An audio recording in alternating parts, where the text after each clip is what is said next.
Welcome to the Soldier Fund podcast, the platform for untold stories from the National Guard Special Forces community. Join us as we delve into the lives of these elite warriors and the journey of our nonprofit, dedicated to supporting their courageous mission to free the oppressed worldwide. I'm your host, Derrick. Let's dive in. Well, thanks for agreeing to sit down. I think this topic is going to be a good one. And in order just to protect identity, I think something we're always careful about. If you don't mind just sharing your rank and times downrange. Yeah, so I'm an E7 in the Army. I've been downrange 3 times. I've spent most of my time in National Guard Special Operations. I've done one trip augmenting with an active duty group. So that's a little different. It's something we haven't discussed behind mic, but sometimes active duty components use you guys. You know, sometimes they reach out to you, sometimes you reach out to them, right? Is that how that goes? Yeah. So it was over a decade ago now. So I started out in intelligence when I joined, and did that for my first enlistment, and was lucky enough to be able to go on an Afghan trip. What year was that? 2012. Okay. And, you know, the more years that have gone by, I realized how important that trip was for me in many different ways. First and foremost, I had never been on a deployment. And the second one was going with a group of guys that I really didn't know that had been doing 6 months on, 6 months off. And so they were weathered, but and really, all that implies, huh? Yeah, and all Good that it bad. implies. But man, they were rock solid. And you know, in 2012, the older guys were telling us like, "Oh, you missed it. You know, it's not like it once was." Which is, you know, now that I've been in, you know, well over a decade, every peer group does that to the generation below them. Okay. But no, it was still going fairly strong at that time. We lost several Green Berets within the first 2 weeks we were there, which was an eye-opening experience. When I'm talking to younger guys, I always tell them, like, it's like getting married or having a kid. You can read the books and all that stuff, but until you're actually in it, you really can't comprehend what it's like until you're there. And the first time, you know, you have to put a casket with American flag on the back of a C-130. It's a life-changing experience for sure. But yeah, it was a good deployment. The op tempo was fairly high, even though I wasn't out there the one doing it.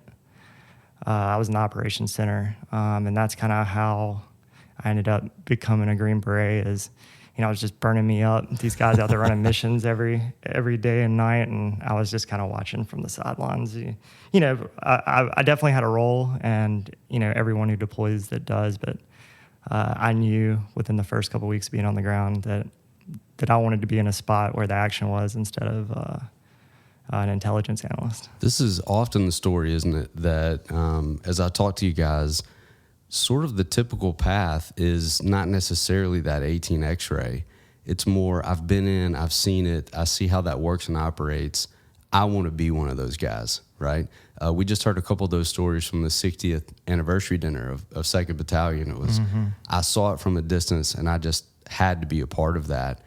Even knowing all that implies. Like, it's not just I go over to a guy's office, sign a clipboard, and now I'm a Green Beret. I mean, there's a process there. Yeah. Right.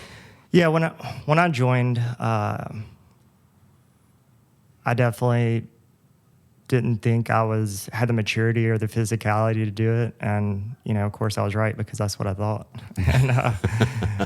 And as time went on, the more interest, and because as soon as I got to the unit, you know, I started working with the Green Berets and the teams in different capacities, and really piqued my interest. But you know, a little past halfway of that deployment, my now wife was in a really bad car wreck, and you were talking about transitioning back, and you know, we were getting pretty serious at that time, and a family member of mine died in that car wreck, And so I came home on emergency leave, and that was another eye-opening experience about being in special operations. Is I think within 8 hours of me telling, one of the sergeant majors or first line supervisor, I was on a plane headed back to the States. And there was a E2 from the 101st Airborne that was on that plane with me, whose mother had passed away. And he'd been waiting for 2 weeks to come home. And finally, his chaplain had to go talk to his company commander and was like, "Hey, man, you need to sign this. This is ridiculous." And they were holding up her funeral to make sure he got home. Man, not your experience. No. So winter had set in, the fighting had died down a little bit, and when they sent me home, they said, "Hey, at the end of the 15 days, let us know if you're going to come back or not. If you're needed there, stay there." And at that time, the active duty groups were doing 1-to-1, which is it's just hard to wrap your head around in some ways. 6 months on, 6 months off, still having to do leadership schools and specialty schools. That's all. I mean, I don't even know how that's possible. Yeah, it's really admirable what those guys did during that time frame, and divorce rate I think was above 90% at that time with the battalion that I went with. So I got home. She had fractured her pelvis in 4 places, ruptured her spleen, bladder, cracked vertebrae in her neck. It was pretty bad, and she wasn't expected to walk for 6 months to a year. But she's an athlete and recovered a lot faster than that. But I ended up staying with her at the hospital at night while our family stayed during the day. And we've been together ever since.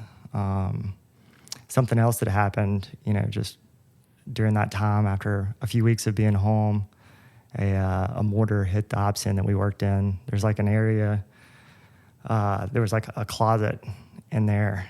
And it hit in there, and it was a dud. It didn't go off. No way. Yeah. So, which was, a fantastic thing, but kind of felt like one of those things that things work out, in a way, because I was struggling with, did I make the right decision to go back or stay when there was so much going on at that time. There was one team after that deployment, eight members of the team had Purple Hearts, 2 lost their leg. The team leader of that team was the officer over selection when I went through, and which was pretty neat. And then, but my battle captain at that time in the ops inn went and replaced him, and then he got killed. An Afghan, they came back in from outside the wire, and an Afghan turned his gun on him.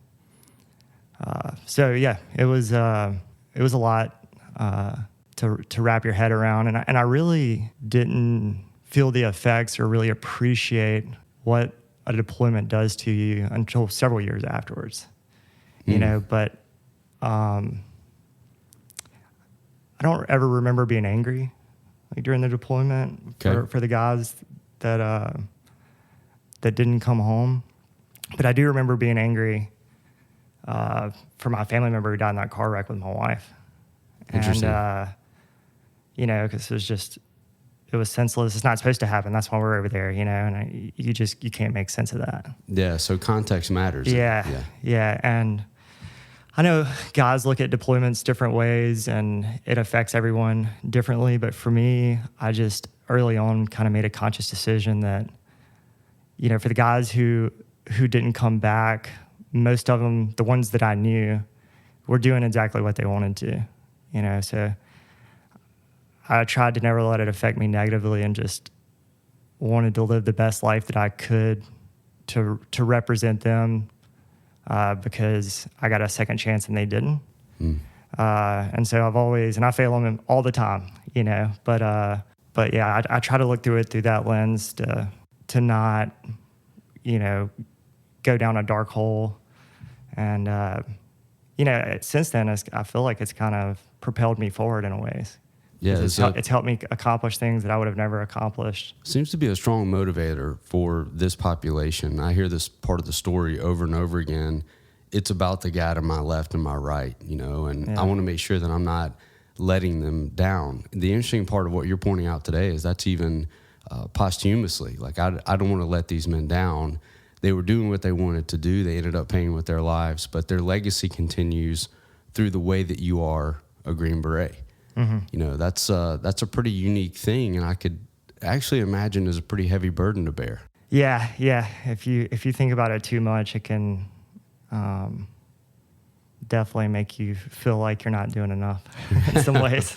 Right. Well, part of the thing that I'm wanting to get across through this podcast and through this effort is there's a tremendous amount of invisible weight that a Green Beret carries. Part of that is for his family, his loved ones, even family of origin.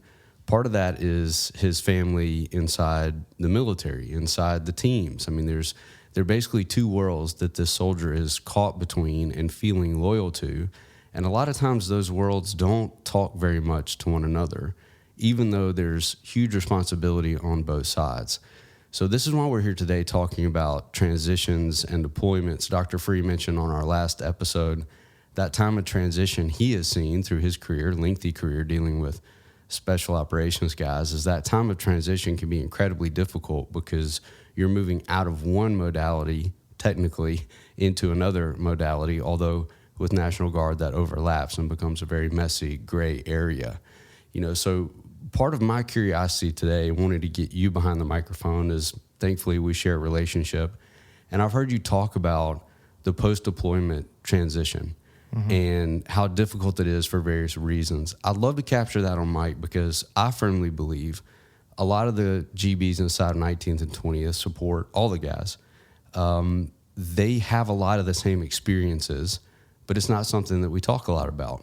So we get to do that together today of, these sort of things happen, or this is top of mind, or these are physical symptoms that soldiers don't discuss. I mean, there's a lot of ways we could go here. Based on your personal experience, what are the things that caused you to start having that thought process of this is a critical time in the life of a soldier post-deployment? Well, I think one of the things that naturally happens from the time you decide to be a Green Beret is that from the time you go to selection, to airborne school, into the Q course, you're in and out, for weeks at a time. So you start getting synthesized to it in a way. Selections is several weeks long, airborne schools several weeks long, SEER schools several weeks long. You know what I mean? And you're out of pocket during these times, and your family's not there. So the spouse starts to get used to it in a way. Okay.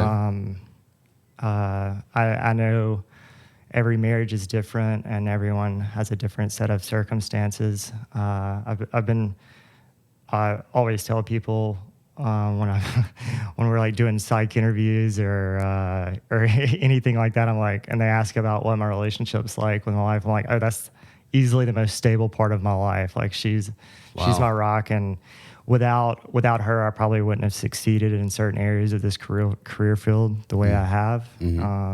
But each time, each trip is different. Each training exercise coming back delivers a different scenario. Like the first trip I did after graduating, we moved into a house, had our youngest child, and 2 weeks later, my team and I were headed overseas.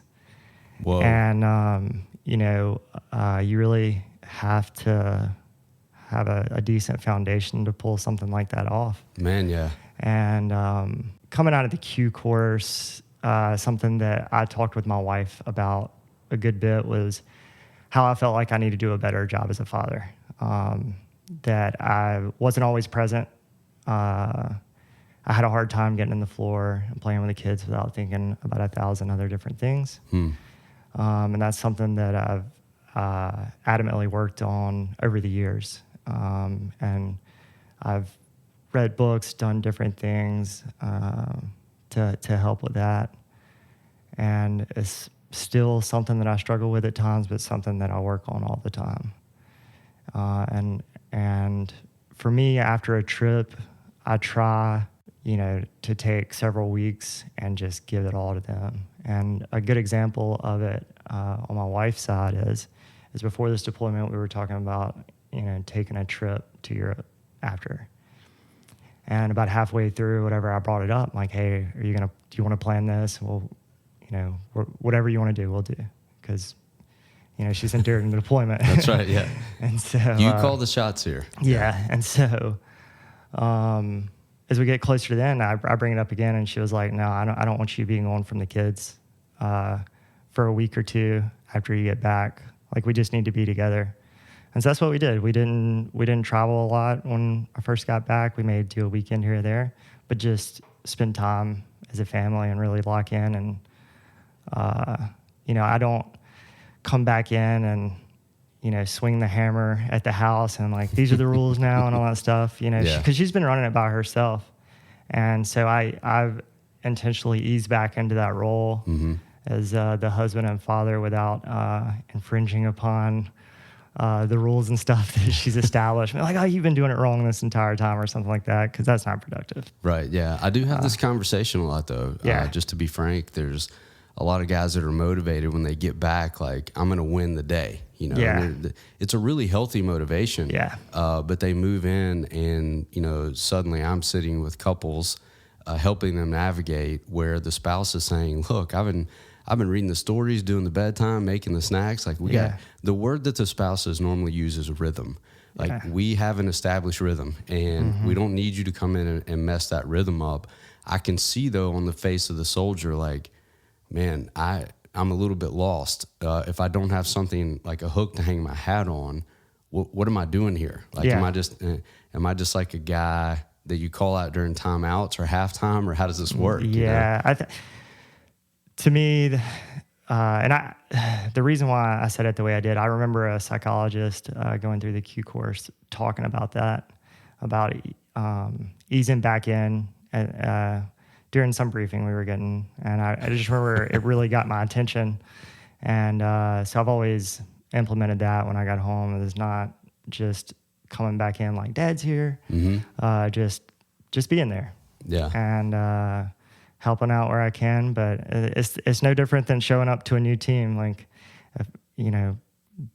every now and then, a guy will show up to a team and he's loud and trying to make his presence known. But most people, it doesn't matter what your experience is. When you show up to a team, like, you just kind of need to be there, be quiet, and take it in, and let your role amongst the team develop as time goes on.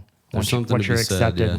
I agree. There's something to be said for paying rent. Like, I'm just going to show up and pay rent for a minute. Yeah. And it's a little bit odd, though, in your most intimate, trusted agent relationship to fall into that role. But you're saying there's a preferred end state there. There's a bigger purpose or a bigger why. It's a temporary season, and maybe just to empower soldiers and spouses listening to this, it's a great strategy temporarily. And you'll both know, I would assume, the way that you guys talk about it, both parties will know when it's time to fully reintegrate, right? Yep. Yeah, and it's just like anything else. You get back and you're in that honeymoon phase and everything's perfect and all that. It's I don't think you have to start working stuff out for a few weeks after you get home. And I remember the first from this most recent trip. Which was only like a few months ago. A few months ago, yeah. Yeah, so maybe a month and a half afterwards, I could feel things were getting a little tense. I felt like I was getting tense. I felt like things were starting to trigger me a little faster than the recent weeks, and I was self-aware enough to kind of say, well, why is this happening? I felt like she was tense too. Yeah. And some of that's just from the demeanor that I was starting to carry and some of that. But anyway, maybe 4 to 6 weeks after getting back, the longer the trip, the longer out it is, the shorter the trip. But, you kind of have to have a tough conversation and talk about the elephant in the room, whatever that may be. It could be big or small. And, then that starts the progression of getting back to zero. And, I don't know if there's any data out there, but I would imagine, to get back to whatever you consider your baseline is probably takes 2 or 3 months for it to truly be back to,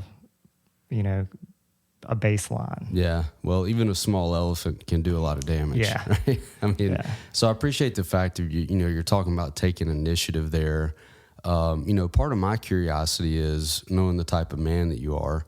You're a pretty squared away soldier. Like you like to think about the cognitive component, the emotional component, the physical component. You take your physical training very seriously.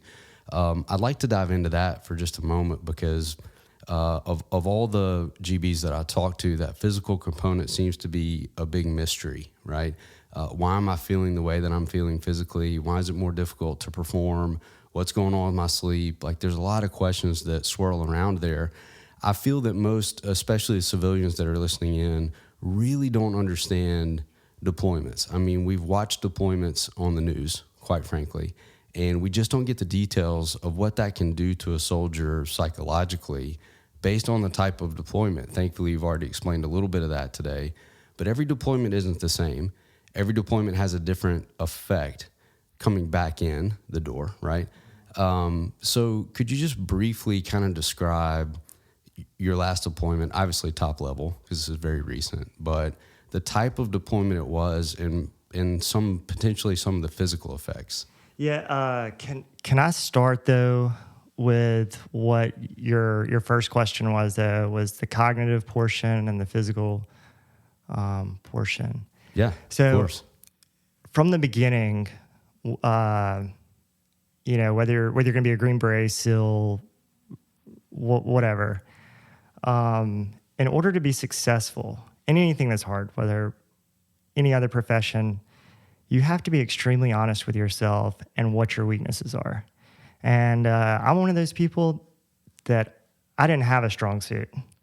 Like I don't believe that for a minute, but okay. Well, so when I had a break in service and when I came back in, when I decided I was going to do this, a few months before I signed back up, I got on a scale and I weighed like 157 pounds.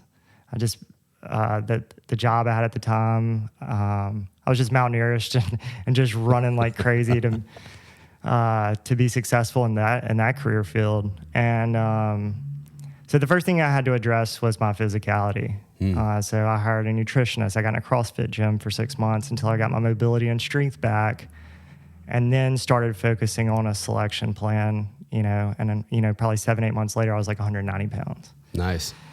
Well, then the next thing I had to figure out was academics. I graduated high school with like a 2.84. Finishing strong. Yeah. I mean, I did good up until about junior high, and then, other things piqued my interest. And so I had to be very honest with myself very early because none of it I felt like came very natural to me.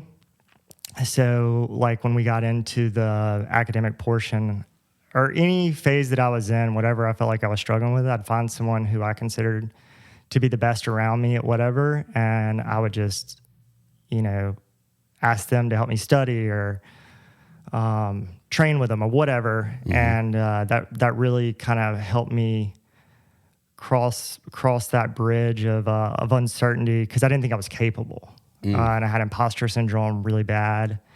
And, it's like, but the good thing about the Q courses is you're getting tested so much physically and academically, which I didn't know it was that much going into it. Like performance anxiety of tests and all that stuff eventually goes away because you never know when it's going to happen. It could be a pop quiz on something you were taught the day before or a week prior. Wow. And so you can, some guys can have big enough brains or the physicality that's already there that they don't have to put in as much work. Most everybody has to put in some type of work to be successful. So going back to the cognitive physical function, like at the first part of it is just being honest with yourself, what your weaknesses are, and working on those things. Mm-hmm. And I think, we talk about different generations and being spoiled and all that kind of stuff and not getting outside and, they're weaker and all that. But I haven't been around a generation yet that was really good at accountability. That's well said. Yeah. That's a hard thing to do. It's hard. It's easier to give somebody else advice than it is to follow your own advice. Mm-hmm. And Anyway, so that's why I started a podcast, by the way, just slinging advice out there to other people. Yeah. Right? So, and then, all right, segueing into this past deployment. This was a unique deployment because we went into this trip with a certain mission. And then once the Israel-Gaza war took off, it changed everything for us. That was pretty quick, too. Yeah. I mean, immediately. It changed the whole dynamic of the area we were in, which changed the dynamic from everything from our public policymakers down to how the team, saw the battlefield. So let's slow down just a little bit there because you and I shared a conversation in pre-mob where we were talking about all these things, and there are plans that are made going out the door. This is the type of deployment we're expecting. This is where we're going to be. This is the landscape around us. And you're saying within the first couple of days, all that's changed. Yeah. So the first month and a half we were there, it was that way. And and it was exactly what we expected, what we thought it was going to be, and we were just kind of, doing exactly for the 75% of what we thought we'd be doing, and it was a good time. And then we weren't, doing like direct action or anything like that, but we were training up our partner force to go eradicate the last bit of the problems they had in that area. Well, once the Israeli-Gaza war kicked off, the whole dynamic changed with everything. And most people who are listening to this podcast have somewhat of an idea, but you have Shiite and Sunni, and then one's aligned one way and one's aligned with a neighboring country. And so we started getting attacked from, militias inside the country. And then we really couldn't do a whole lot about it. And, from the public policymaker down. Right. And so that led to some tensions, right? Because you spend so many years training to do something. And now we're actively getting attacked quite a bit.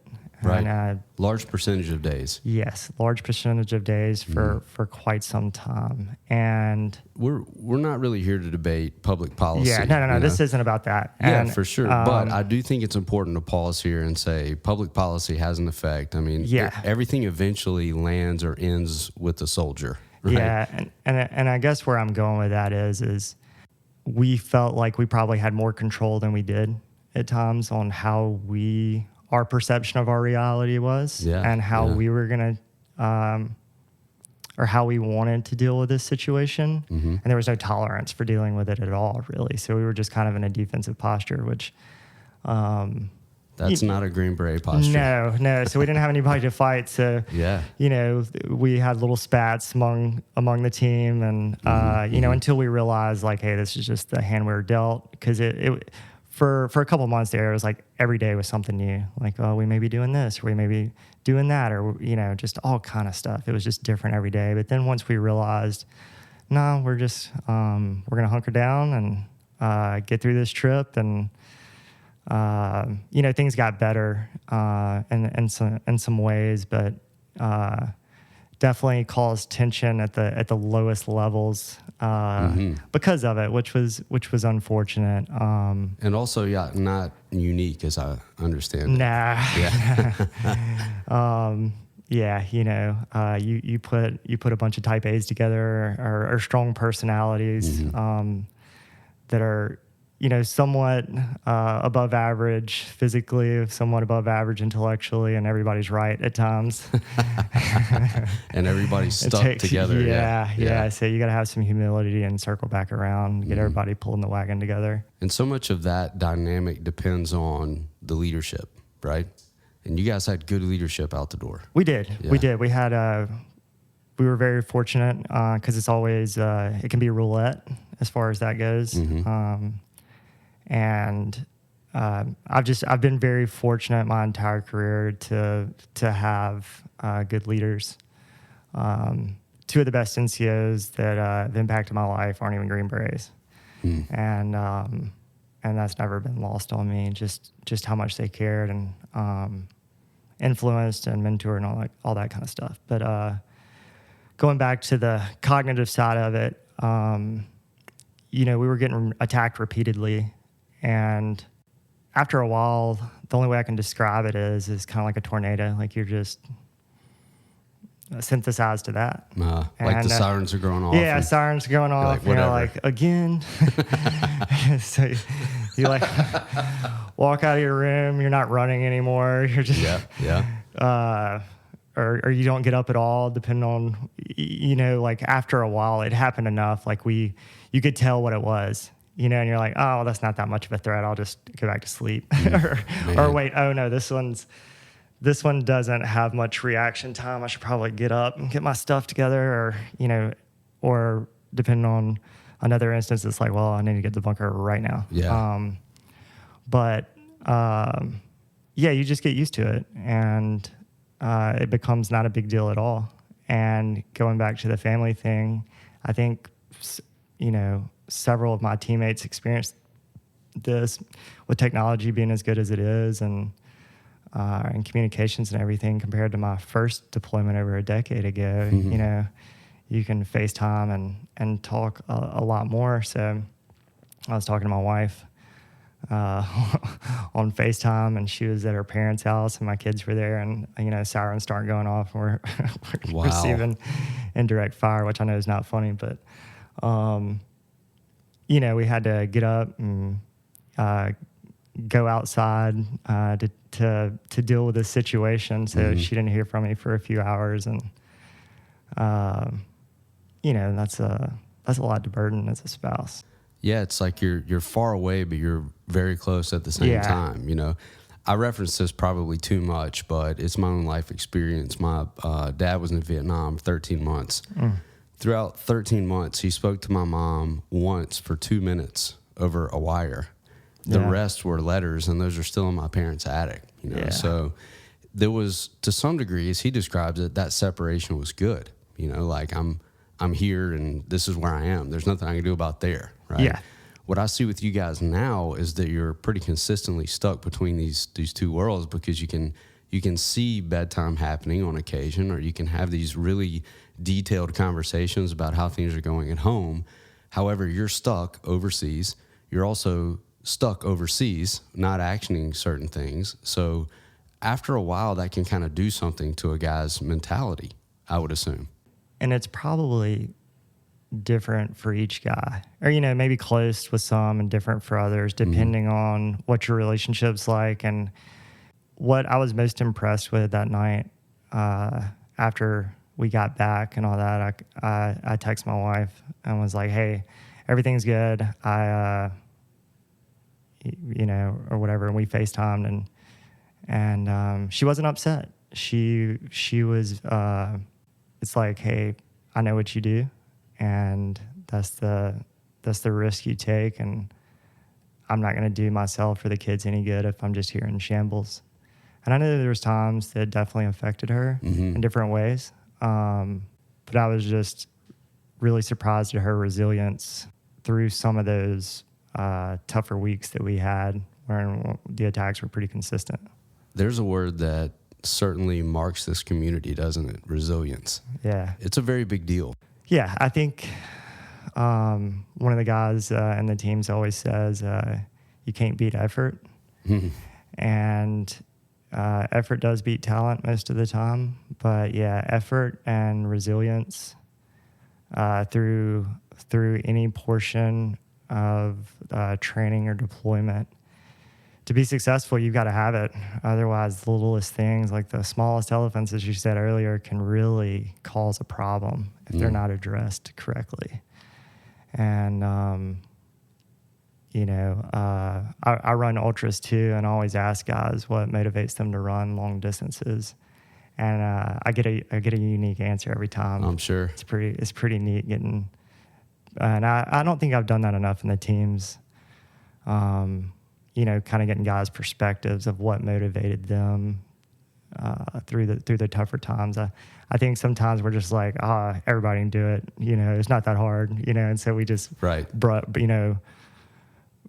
put it to the side. But yeah, I think everyone has a different way of dealing with whatever the tough time may be. Yeah, the challenge is, every man who's in the challenge faces it uniquely. I think, though, it may be helpful for people listening today to talk about what support looked like for you coming back from deployment. Like what things were important for you, or what things actually made an impact, whether it be from peers inside of the unit or from family. Are there certain elements that make a big difference for you now that you've been out and back a few times? You're like, man, this is a really important thing for me. Is ultra running, is that part of that? Yeah. For me, ultra running is, it's not a stressful thing for me. It's a hobby, and I feel like it allows me to dump and process a lot of stuff during that time, because, the longer the miles are, the longer the hours are. And, it's just you and yourself out there pushing through. But far as the support side goes, I'm fortunate to be in a unique situation where we have a lot of family that lives around us. Mm-hmm.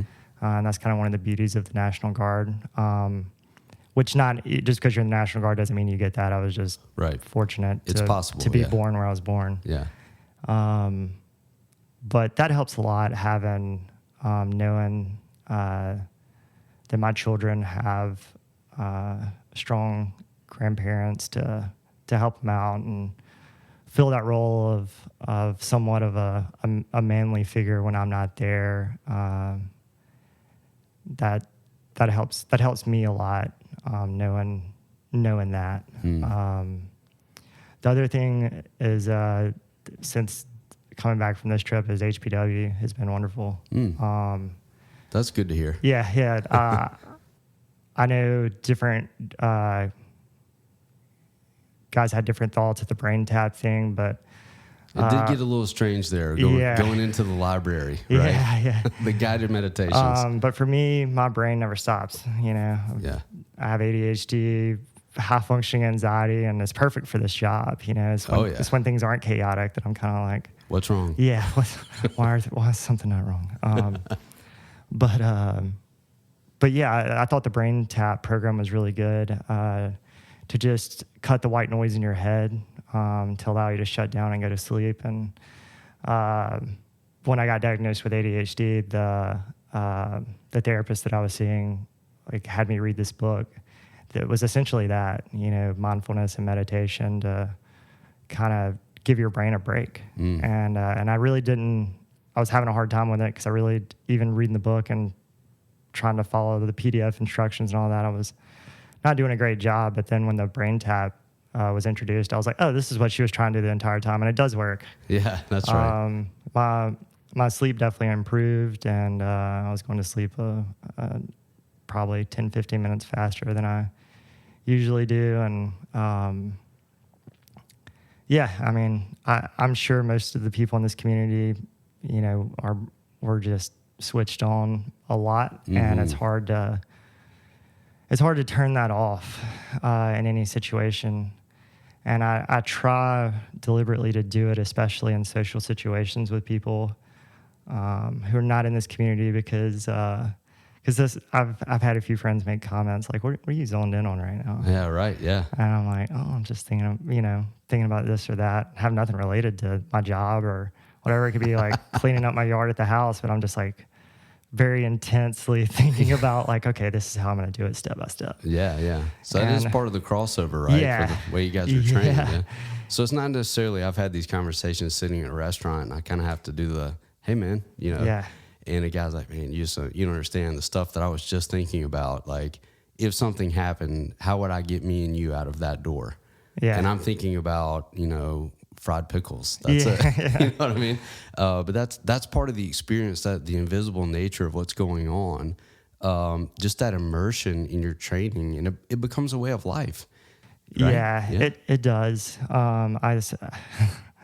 sometimes I feel like I get giddy about like short weekend trips or vacations because I'm like, well, we're traveling 800 miles by vehicle.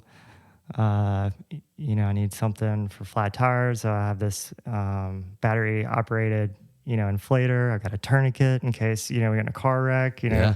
bandages and things like that. And you can go way down that rabbit hole each time. And Sure. I try not to, but I have a basic, I think most of us do have a basic checklist For sure. of family outings in a sense. While at the same time, everyone else in the car is like, is there a Buc-ee's on the way? Yeah, right?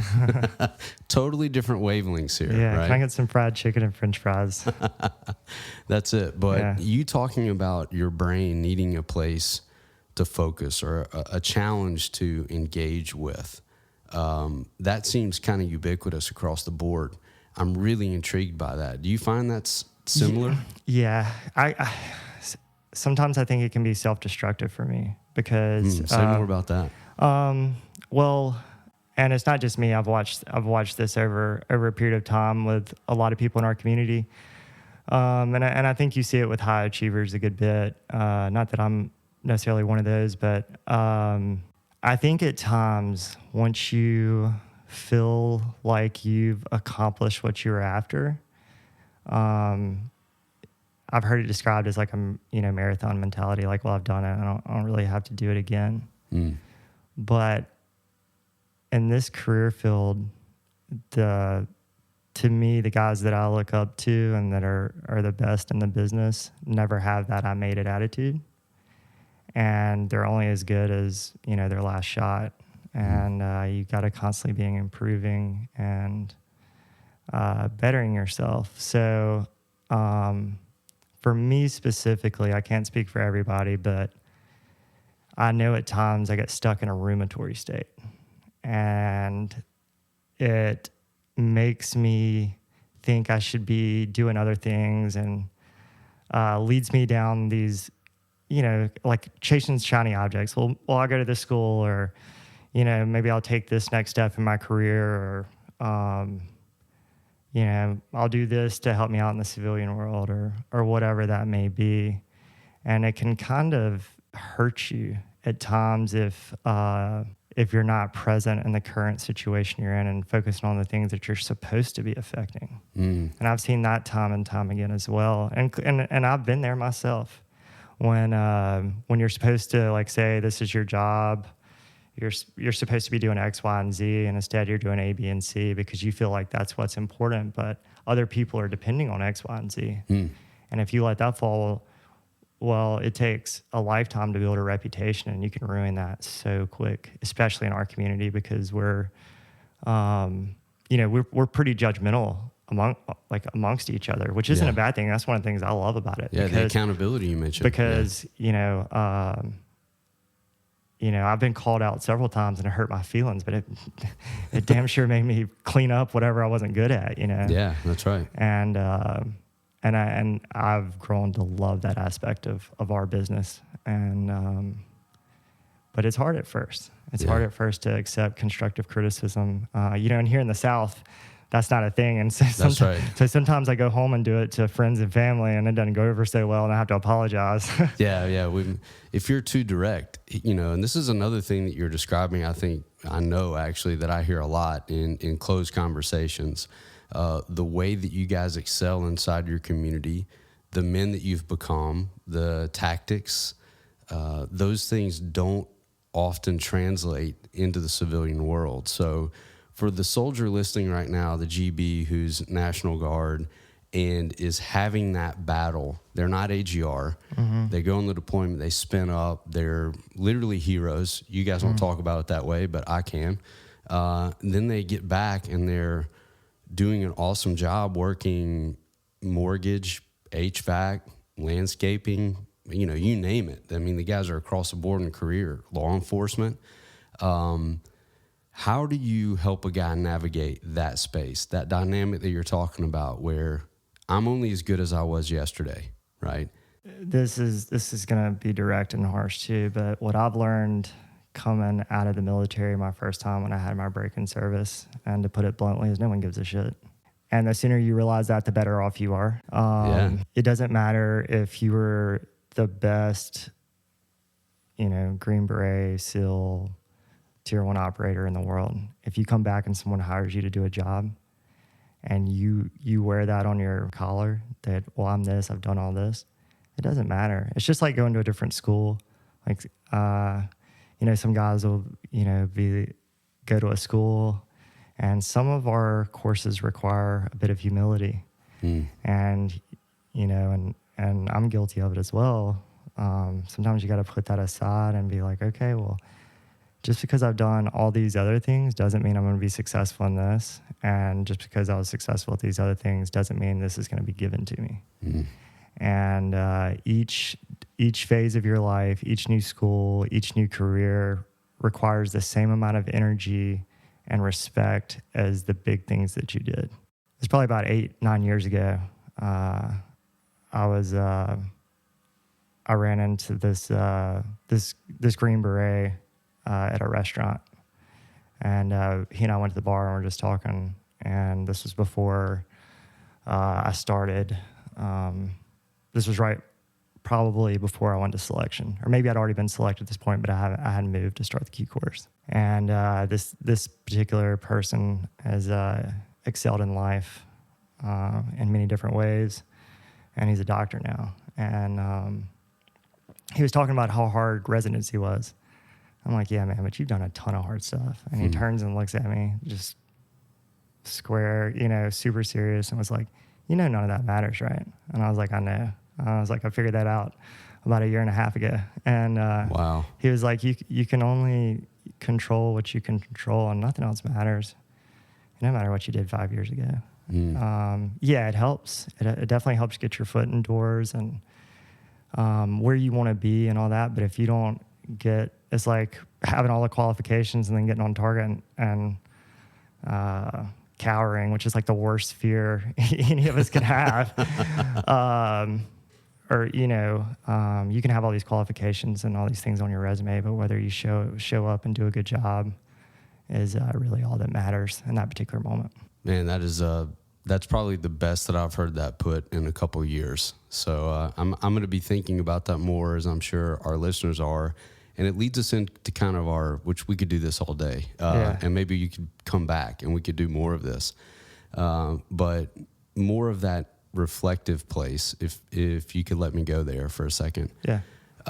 If you could go back to that guy that was graduating the Q course, knowing what you know now, because a lot of those guys are listening in to this podcast, you could grab them by the shoulders and you could tell them, one important thing. If you were the guy at the bar with them, what advice would you give them? I'd probably circle back to what I said earlier.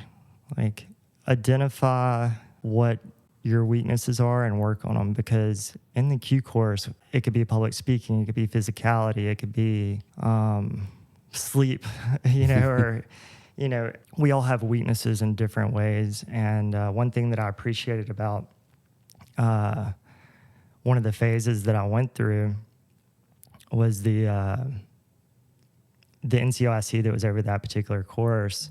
It didn't matter if it was a 5-mile run in the morning for PT or a quiz or a major test or whatever it was.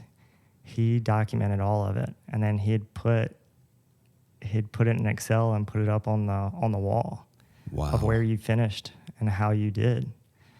And so I never really, for me, when early on, I just told myself I'm going to try to be in the top 10% of all these metrics. And that's pretty ambitious. Yeah, and I did, but I worked really, really hard to do it. And was it necessary? Probably not. but that was the first time in my life that I'd ever put so much energy and into everything, into every aspect of it. The only thing that I probably could have given more attention to was the language phase. And I was, we were dealing with a lot of stuff external to language at that point in time. But that's still no excuse. But language did not get the same energy that everything else got. But But that would be my recommendation, is be honest with yourself, see where you fall, set a goal of where you want to be among your peers. And for me, I felt like the top 10% and myself, we all kind of gravitated towards each other as well. And I've kept up with quite a few of those guys, and man, just the things that they're doing now and that they're going to do in life is just mind-boggling. Yeah, pretty awesome. Yeah. Which is also consistent inside the community. So let's wrap this way. This will give you an opportunity, full permission to be that direct, honest, these are the weaknesses, because this is what's important to me as a civilian. I have dedicated the past couple of years of my life to being in the top 10% of civilians that give a damn and are helping. And it's working to some degree. That's what a little bit of what this podcast effort is about. Because I respect you so highly. Yeah, I appreciate I would love to hear what you believe the civilian population can do to support, to be in that top 10% of people that are coming around National Guard, Special Forces community. Well, I think you started this about 2 years ago, right? Yeah, roughly. Coming on board. And anyone who's been around for a while has seen things like this come and go. And so first of all, you stuck with it. And then, a lot of stuff has come to fruition in the past 6 months that you started working on 2 years ago.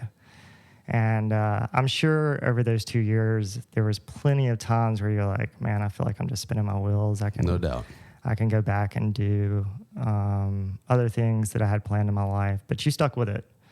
And just watching what you've done with your nonprofit and all the things that you've brought to the table for us has been super beneficial. The Tempur-Pedic mattresses, I didn't know how much of a difference that was going to make. I'm like, well, I should be comfortable sleeping on the ground. I'm like, the $500 mattress I bought off Amazon should be just fine. Right, that's right. And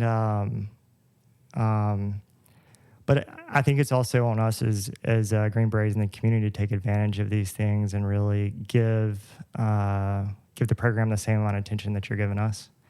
And for the donors,